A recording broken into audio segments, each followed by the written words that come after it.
ሰላም ለእናንተ ይሁን የተወደዳችሁ የዲቦራ ሰርክል ቤተሰቦች።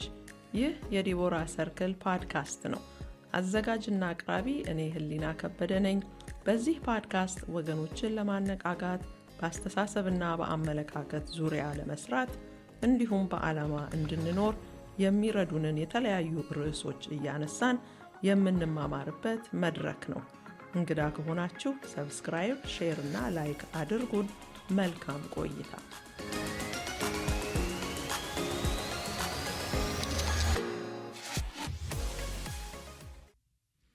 ብዙ ሰዎች ህልማቸውንና ዓላማቸውን ሳይፈጽሙ ሞተዋል።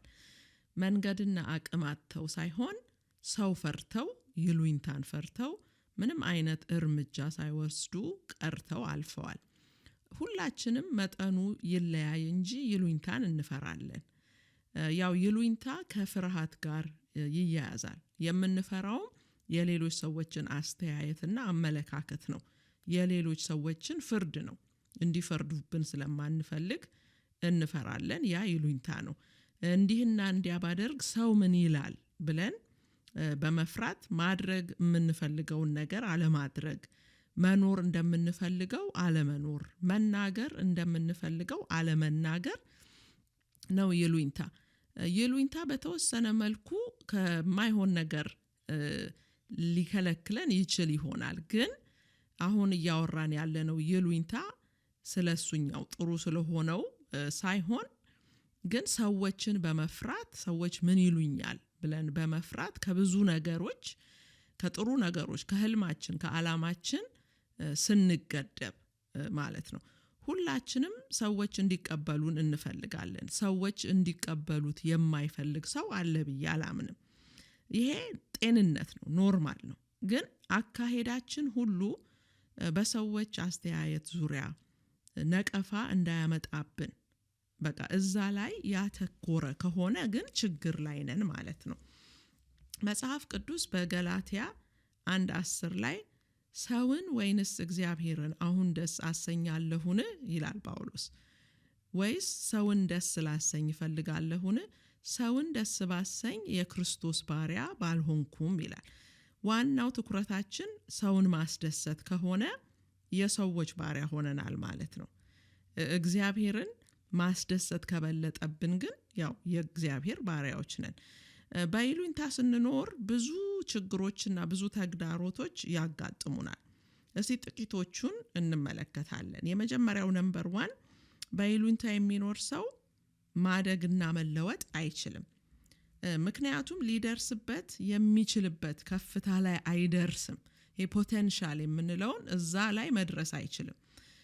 ለምን ቢባል በህይወቱ ለሚወስዳቸው አስፈላጊና ትልልቅ እርምጃዎች ሁልጊዜ የሰዎችን አመለካከትና አስተያየት ወይንም ደግሞ የሰዎችን ነቀፌታ ከዛ አንጻር እያየ ስለሆነ ወደፊት አይራመድም፣ ወደ ኋላ ይጎተታል። ሰው ምን ይላል፣ እነገሌ ምን ይሉኛል እያለ ስለሆነ ውሳኔዎችን የሚወስነው ማደግ በጣም ይሳነዋል። ስለዚህ እዛው ባለበት ነው የሚቀረው። ሁለተኛው እውነተኛ ማንነቱን ይደብቃል። ይሉኝታን የሚፈራ ሰው እውነተኛ ማንነቱን በሰዎች ፊት ማሳየት ይከብደዋል። ስለዚህ ያንን እውነተኛነቱን ይደብቃል። ከብዙሃኑ ለየት ብሎ መታየት ስለማይፈልግ በአኗኗሩ ብንል የራሱን ነገር ሳይሆን በቃ እንደ ብዙሃኑ እንደ ማጆሪቲው ይኖራል፣ እንደ ማጆሪቲው ይናገራል፣ እንደ ማጆሪቲው ይወጣል ይገባል እንጂ እውነተኛ ማንነቱን ግን ለማሳየት አይደፍርም፣ ይደብቃል። ሶስተኛ ይሉኝታን የሚፈራ ሰው ከመጠን በላይ ተጨናቂ ሰው ነው። ውሳኔን እንኳን ለመወሰን በብዙ ጭንቀት በቃ በጣም ኦቨር ቲንኪንግ፣ ኦቨር አናላይዚንግ አንድን ውሳኔ ለመወሰን ለምን በጣም እና ረጅም ጊዜ ሊፈጅበት ይችላል። ሰዎች ባይወዱትስ? ይሄን ነገር ጀምሬ መጨረስ ቢያቅተኝ የሰዎች መሳቂያ በሆንስ? ሰዎች በቃ ከመጠን ያለፈ ትኩረት እዛ ላይ ስለሚሰጥ ሁልጊዜ ተጨናቂ ነው። በቃ የሚያደርገውን ነገር ሁሉ ሰዎች ምን ሊሉኝ ይችላሉ እያለ ስለሚያስብ በጣም ይጨነቃል። አንድ ቦታ እንኳን ለብቻው መሄድ የሆነ ግብዣ ቢሆን ለምሳሌ የሆነ በቃ ለብቻው አይሄድም። የፈለገ ሰው ምን ይለኛል ብቻዬን ስገባ እዛ ጋር ሄጄ ብዙ ህዝብ በተሰበሰበበት መካከል የሆነ ንግግር ማድረግ ቢኖርበት የሆነ እቃ አድርስ ተብሎ ግርግር በቃ ብዙ ሰው የተቀመጠበት ሰዎች እንዲያዩት ትኩረታቸው ወደሱ እንዲሆን እንኳን አይፈልግምና ትንሿ ነገር በጣም ታስጨንቀዋለች። የፐብሊክ ስፒኪንግ ህዝብ ፊት ወጥቶ መናገር ብዙ ሰዎች በተሰበሰቡበት ጋር ማለፍ ራሱ በጣም ለዛ ሰው ሊከብደው ይችላል እና የሰዎች ትኩረት እሱ ላይ እንዲሆን አይፈልግም። አራተኛው ይሉኝታ በጣም የሚያጠቃን ሰዎች ከሆነን በቃ ያ ሰው አቅሙን ወይንም ፓወሩን ለሌላ ሰው ሰጥቷል ማለት ነው። ወሳኞች ሌሎች ሰዎች እንዲሆኑ በሱ ህይወት ላይ እየፈቀደ ነው እና የሚያደርገውን ሁሉ ሌሎች ሰዎች ካላጸደቁለት አፕሩቭ ካላደረጉለት አያደርገውም። ያ ማለት ይሄ ሰው በሰዎች ቁጥጥር ስር ገብቷል ማለት ነው እና ፓወሩን ይሄ በቃ አቅሙን በራሱ ላይ ያለውን ስልጣኑን ለሰው አስረክቧል። የዛ ሰው ማንነቱ ሰዎች ነህ የሚሉት ሆኗል፣ ነሽ የሚሉት ሆኗል። ይሄ ሰው በሰላም የሚኖረው በሰላም የሚያድረው በሰዎች ተቀባይነት ሲያገኝ ብቻ ነው። ያን ተቀባይነት ሲያጣ ግን ከባድ ችግር ውስጥ ይገባል፣ ይረበሻል፣ ሰላሙን ደስታውን ሁሉ ያጣል እና ሀዘንተኛ ይሆናል። ሰልፍ ኮንፊደንስ ይሄ በራስ መተማመኑ ገደል ይገባል። ለምን? ሰዎች አፕሩቭ ስላላደረጉት በቃ ሰዎች ሪጀክት ስላደረጉት እና አቅሙን ደግሞ በቃ ለሌላ ሰው እንደሰጠ በእነዚህ ነገሮች ነው የምናውቀው። እንግዲህ ይሉኝታ የሚያስቸግረን ሰዎች ከሆንን ምንድነው ማድረግ ያለብን? እንዴት ነው ከዚህ ባህሪ ልንላቀቅ የምንችለው? እንግዲህ ይሉኝታ ያደግንበት ነገር ሊሆን ይችላል። ከአስተዳደጋችን ከኖርንበት ህብረተሰብ ያው እንደምታውቁት በእኛ ባህል ደግሞ በጣም ይሉኝታ ያጠቃናል። ለምን እንደሆነ አላውቅም፣ ግን በቃ በጣም ተቀራርበን ስለምንኖር ሊሆን ይችላል። ግን ጎረቤት ምን ይላል በቃ ከልጅነት ጀምሮ የምንሰማው ነገር አረ ጎረቤት ምን ይላል አረ እንደዚህ ስትል ሰዎች ምን ይላሉ፣ በጣም ኮንሰርንድ ነን። ሰዎች ምን ይላሉ፣ ሰዎች ምን አይነት አስተያየት ይሰጣሉ የሚለው ነገር በጣም ያስጨንቀናል። እንግዲህ ይሄ ከባህላችን ነው ብዬ አስባለሁኝ። ግን እንደ እስር ቤት ከሆነብን ግን ከዚህ ነገር ነፃ መውጣት አለብን። በጣም ህይወታችን ውስጥ እየገባ ይሄ ነገር እንዳናድግ እያደረገን ከሆነ ውሳኔዎችን እንዳንወስን እያደረገን ከሆነ መላቀቅ የግድ ነው። እንደ ጥሩ ነገር አቅፈነው መቀመጥ የለብንም ይሄንን ነገር እና በእርግጥ ነው የሰዎች አስተያየት ዋጋ የምንሰጠው ጊዜ አለ።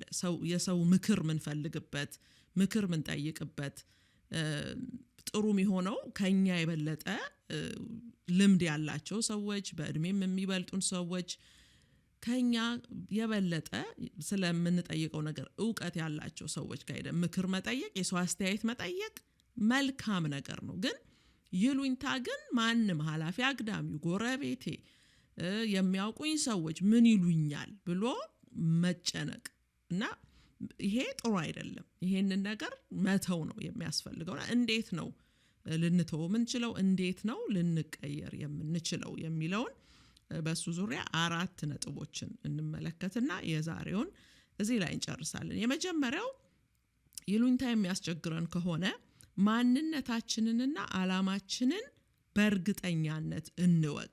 ይሄ አይደንቲቲ የሚባለው ሰው ስለኔ የሚለው ሳይሆን እግዚአብሔር ስለኔ የሚለው ላይ የተመሰረተ ነው። ማንነቴን ሰው አይደለም የሚነግረኝ፣ የፈጠረኝ እግዚአብሔር ነው እንጂ ሰው አልፈጠረኝም። ስለዚህ ሰው ስለኔ ማንነት ሊነግረኝ አይችልም። የፈጠረኝ እግዚአብሔር ነው። ፈጣሪ ደግሞ ለምን ዓላማ እንደፈጠረኝም የሚያሳውቀኝ እርሱ ነው። እግዚአብሔር እዚህ ምድር ላይ ለምን እንዳስቀመጠኝ ስረዳ የሰዎች አስተያየትና አመለካከት በእኔ ላይ ያለው አቅም በጣም ይወርዳል። ስለዚህ ይሄንን ማሰብ፣ ማንነታችንን ማሰብ፣ ዓላማችንን ማሰብ ጊዜ ወስደን ሁለተኛ ልናደርገው የምንችለው ሰው ምን ይለኛል ሳይሆን እግዚአብሔር ምን ይለኛል። አንድን ነገር ስንወስን፣ አንድን እርምጃ በህይወታችን ማድረግ ስንፈልግ ሰው ምን ይላል ሳይሆን የመጀመሪያው ጥያቄ ጭንቅላቴ ውስጥ ሊመጣ የሚገባው እግዚአብሔር ምን ይላል እያልኩኝ መኖር መጀመር። ውሳኔ ስወስን ይሄ ውሳኔ በእግዚአብሔር ዓይን ተቀባይነት አለው፣ እግዚአብሔር ይፈልገዋል፣ ይሄን እንዳደርግ ብዬ ጠይቄ ወይ አደርገዋለሁ ወይ አላደርገው። ሶስተኛ የማደርገውን ነገር ከምን ተነስቼ ማድረግ እንደፈለኩኝ ተነሳሽነትን ይሄ ሞቲቬን መመርመር ያስፈልጋል። አንድን ነገር ሳደርግ ምንድነው ሪዝኑ፣ ምንድነው ምክንያቱ የማደርግበት ነገር። ቢዝነስ መክፈት ሊሆን ይችላል፣ የሆነ ትምህርት መማር ሊሆን ይችላል፣ ወደ ሆነ አገር ተነስቶ መሄድ፣ ምንም ይሁን ምን ግን ምንድነው ምክንያቱ፣ ሞቲቬን መርምሬ መድረስ እና ይሄ ሞቲቭ ወይንም ይሄ ተነሳሽነት አሳማኝ የሆነ ምክንያት ካለኝ ያንን ነገር ለማድረግ ሰዎችን ሳልፈራ ነገሩን ማድረግ ነው። በመጽሐፍ ቅዱስ ላይ አንድ ታሪክ አለ በጣም ደስ የሚል፣ ይሄንን ጥሩ ምሳሌ ሊሆንልን የሚችል የአንዲት ሴት ታሪክ አለ። ቦታው ሉቃስ 7 ከ36 እስከ 50 ነው። ረጅም ስለሆነ እናንተ በራሳችሁ ጊዜ ተመልከቱት። ግን ምንድነው ይሄ ታሪክ? የአንዲት ሴት ታሪክ ነው። እቺ ሴት ምንም ይሉኝ ሳትፈራ ማድረግ የፈለገችውን ነገር በድፍረት ስታደርግ፣ ማድረግ እንዳለባት ስላመነችበት ስታደርግ ነው እዛ ላይ የሚናገረው ታሪክ። ይህች ሴት ኃጢአተኛ የተባለች ነች። ከተማው የሚያውቃት፣ ኃጢአቷ ምን እንደሆነ አናውቅም፣ ግን በቃ ሰው ሁሉ የማይፈልጋት ኃጢአተኛ ናት ተብላ የማትፈለግ ሴት ነች። ይህች ሴት ግን ኢየሱስ ክርስቶስ ፈውሷታል፣ ይቅር ብሏታል ኃጢአቷን።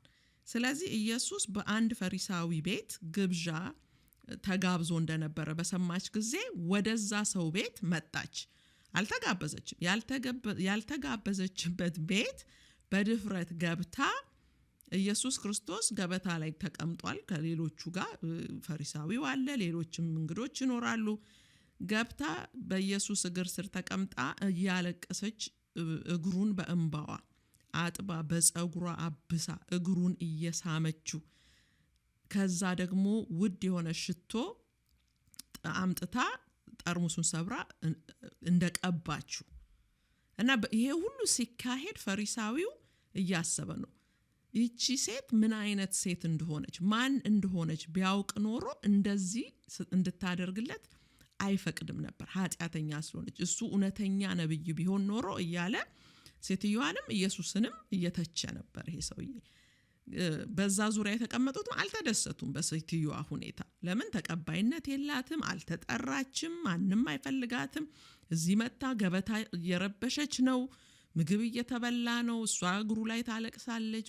ፀጉሯን መሸፈን ነበረባት፣ ፀጉሯን ለቃን የመጣችው እና ሌሎቹ አልተደሰቱም። ኢየሱስ ክርስቶስ ግን አምልኮዋን ተቀበለ፣ ባደረገችለት ነገር ተደሰተና በልባቸው የሚሉትን አውቆ ከገባው ጀምሮ አንተ ስምዖን ነው ስሙ ፈሪሳው፣ አንተ አልሳምከኝም፣ ለእግሬ ውሃ አላቀረብክልኝ፣ ምንም አላረክልኝ። እቺ ሴት ግን ከመጣች ጀምሮ እግሬን ከመሳም አላቋረጠችም እና ተዋት ብሎ ሲከራከርላት እናያለን። ምንድነው እዚህ ጋር ለማሳየት የፈለኩት?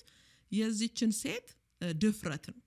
ስላመነችበት በነገሩ ስምዖን ይቆጣ፣ ማን ሳይጠራሽ እዚህ ቤት ግቢ ሳትባይ ገባሽ፣ ማንም ምንም ቢላት፣ እሷ የመጣችበት ዋናው ዓላማዋ ኢየሱስን ለማምለክ ነው፣ እግሩ ስር ለመሆን ነው፣ እግሩን ለመሳም ነው፣ ሽቶ እሱን ለመቀባት ነው፣ ለተደረገላት ነገር ለማመስገን ነው። ስለዚህ የሰዎችን ነገር ዞር ብላም አላየቻቸውም፣ ምንም ራሷንም ዲፌንድ አላደረገችም። ግን ልታረግ የፈለገችውን ነገር መታ በድፍረት አደረገች። ጌታ ኢየሱስም ተቀበለላት እና ከሰዎች ላይ አይናችንን ማንሳት አለብን። የምናደርገው ነገር ካመንበት ምን ቸገረን? ከበደ ቢቃወም፣ አየለ ቢቆጣ፣ በቀለች አይሆንም ብትል ምንም ችግር የለው። እግዚአብሔር ደግሞ ከኛ ጋር ከተስማማ መቀጠል ነው በዛ ነገር። ያለብን እላለሁኝ። አራተኛው ሰዎች በእኛ ላይ ያላቸው አስተያየት ሊቀያየር እንደሚችል መረዳት። በጣም ይሄንን መረዳት አለብን። ለምን አንድ ሰሞን ተቀብለውን ሊሆን ይችላል ሰዎች፣ ግን በዛ እንደሚቀጥሉ እርግጠኛ መሆን አንችልም። ለዚህ ነው ከሰዎች አስተያየት አንፃር ከሰዎች አመለካከት አንፃር መኖር የሌለብን። ዛሬ የወደዱን ሰዎች ነገ ደግሞ አይናችንን ማየት ላይፈልጉ ይችላሉ። ገጥሟችሁ አያውቅም? እንደዛ አይነት ሰው በጣም የሚወዷችሁና እንደሚቀበሏችሁ ታስቡ የነበሩ ሰዎች ከሆነ ጊዜ በኋላ ቅይር ብለው ፊት ሲነሷችሁ፣ ሰላምታቸው ቅዝቅዝ ሲል ግራ እስክትጋቡ ድረስ ተለዋውጠውባችሁ አያውቁም? ምንም እንደተፈጠረ እንኳን ላታውቁ ትችላላችሁ። ብዙ ጊዜ አልተጣላችሁ፣ ምንም ተደራርሳችሁ አታውቁም። ግን ሰዎቹ እንዲሁ ተቀይረው ተኮፍሰዋል እና ግራ ነው የምትጋቡት። ስለዚህ ሰዎች ዛሬ ወዷችሁ ነገ ሊጠሏችሁ ይችላሉ። ስለዚህ ሰዎች ይወዱኛል፣ ሰዎች የሚለውን ነገር ለዚህም ነው መተው ያለብን። በእርግጥ ደስ አይልም ሰዎች ሳይቀበሉን ሲቀሩ ሲለወጡብን። ግን አንድ ደግሞ መረዳት ያለብን ነገር ምንድነው? ሰዎች ስለኛ ያላቸው አስተሳሰብ በእኛ ቁጥጥር ስር አይደለም። ሁሉ ሰው ሊወደን፣ ሁሉ ሰው ሊቀበለንም አይችልም። የሚወዱንና የሚቀበሉን ሰዎች እንዳሉ ሁሉ ደግሞ የማይወዱንና የማይቀበሉን ሰዎች መኖራቸው አይቀርም። ያም ደግሞ መብታቸው ነው። ሁሉን ሰው እንዲወደን ማድረግ አንችልም። የፈለገ ነገር ብናደርግ ያ በእነሱ ቁጥጥር ስር ነው ያለው። በእኛ ቁጥጥር ስር ያለው ምንድነው? ለዛ የምንሰጠው ምላሽ ነው። እኛን ላለመውደዳቸው፣ እኛን ለመግፋታቸው ምን አይነት ምላሽ ነው የምንሰጠው? እዛ ላይ ነው የኛ ስልጣን ያለው። እኔ እንዴት ነው ሪያክት ማደርገው? አንድ ሰው ባይቀበለኝ፣ አንድ ሰው ፊቱን ቢያጠቁርብኝ ምን አይነት ምላሽ ነው ምሰጠው የሚለው እዛ ላይ ነው። በቃ ይሄ ሰው አይቀበለኝም፣ ይሄ ሰው አይፈልገኝም፣ ስለዚህ አንድ ሰው ትቶ መሄድ ነው እንጂ ምንም ሌላ አይነት ምላሽ ሊኖር አይችልም። በቃ አልተፈለግንም እዛ አካባቢ፣ ስለዚህ ዞር ማለት ብቻ ነው እንጂ መጣላት የለብንም፣ መጨነቅ የለብንም፣ ተጨንቀን በትካዜ መክረም የለብንም። ነገሩን ትተነው ወደፊት መራመድ፣ አላማችን ላይ ማተኮር፣ ህልማችን ላይ መስራት ብቻ። ሰዎች በእኛ ላይ የፈለጉትን ሌብል ወይንም መለያ ሊያስቀምጡብን ይችላሉ። የኛ ሪያሊቲ የኛ እውነታ ግን ያ ሌብል ሳይሆን የኛ እውነታ እግዚአብሔር በእኛ ላይ ያስቀመጠው መለያ ነው። ልጆቼ ብሎናል፣ መንፈሱን አትሞብናል፣ የእርሱ ነን። እሱ ትሆኛለሽ ያለሽን ትሆኛለሽ፣ ትሆናለህ ያለህን ትሆናለሽ፣ ትሆኛለሽ ትሰሪያለሽ ያለውን ትሰሪያለሽ፣ ትሰራለህ ያለህን ትሰራለህ። ማንም አያስቁመን፣ ይሉኝታ አያስቁመን፣ ትችት አያስቁመን፣ ዘለፋ እና ነቀፋ አያስቁመን። እንግዲህ የዛሬውን ርዕስ እንደወደዳችሁት ተስፋ አደርጋለሁኝ። ቻሌንጅ እንደተደረጋችሁበትም ተስፋ አደርጋለሁኝ። ከጠቀማችሁ ለሌሎችም ይጠቅማል ብላችሁ ካሰባችሁ ሼር አድርጉት፣ ኮሜንትም ጻፉልን፣ ላይክም አድርጉ። በሌላ ርዕስ ደግሞ በሚቀጥለው ሳምንት እስከምንገናኝ ድረስ ጌታ ይባርካችሁ። ደህና ሁኑ።